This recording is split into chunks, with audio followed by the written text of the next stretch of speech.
It began with blood.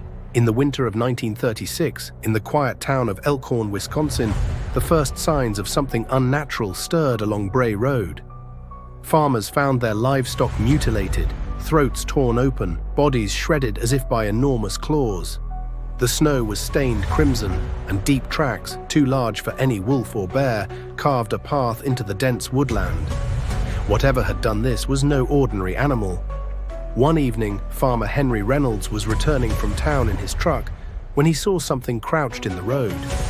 At first, he thought it was a dog, until it stood up. The creature towered over 7 feet tall, its frame hunched but powerful, muscles rippling beneath a thick coat of dark, matted fur. Its eyes glowed like embers in the headlights. A long snout curled into a snarl, revealing jagged teeth dripping with saliva. Henry slammed his foot on the gas, but the creature lunged, clawing at the truck as he sped past. When he reached his farm, deep gouges marred the metal door, and an awful stench of decay lingered in the air. He never spoke of it again. At least, not until others started seeing it too. The disappearances began soon after. Teenagers who had gone for midnight drives on Bray Road were never seen again. One by one, they vanished, their abandoned cars found with doors ripped from the hinges, the seats soaked in blood. The town whispered about the beast, but the sheriff dismissed the stories until he saw it himself. Sheriff Walter Greaves had been patrolling Bray Road late one night when his headlights caught movement along the ditch. Expecting to find a deer, he slowed down, then froze. The creature rose from the ground, its elongated arms dragging on the pavement. It let out a guttural growl that vibrated in his chest. The thing was real, and it was hungry. He fumbled for his revolver, but before he could raise it, the beast bolted into the woods, disappearing into the blackness. He reported it to his deputy, but by morning the sheriff was gone. His squad car was found abandoned by the roadside, the windshield shattered, and the steering wheel bent as if gripped by inhuman strength. They found his body weeks later, torn to pieces in the forest, his throat ripped open as if by massive jaws. Fear spread like wildfire through Elkhorn. People barricaded their homes at night. Farmers set traps, but nothing could hold the beast. Hunters ventured into the woods and never returned.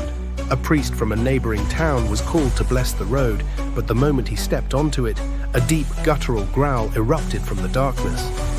The next morning, claw marks were found gouged into the church doors, and the priest refused to speak of what he had seen. Then came the full moon. A group of teenagers, skeptical of the legend, ventured out to Bray Road as a dare. Laughing, they parked near the woods, taunting the stories as nothing more than local superstition. But the laughter died when the air turned thick with the stench of rot. A low, rattling breath echoed from the trees. Then the beast emerged.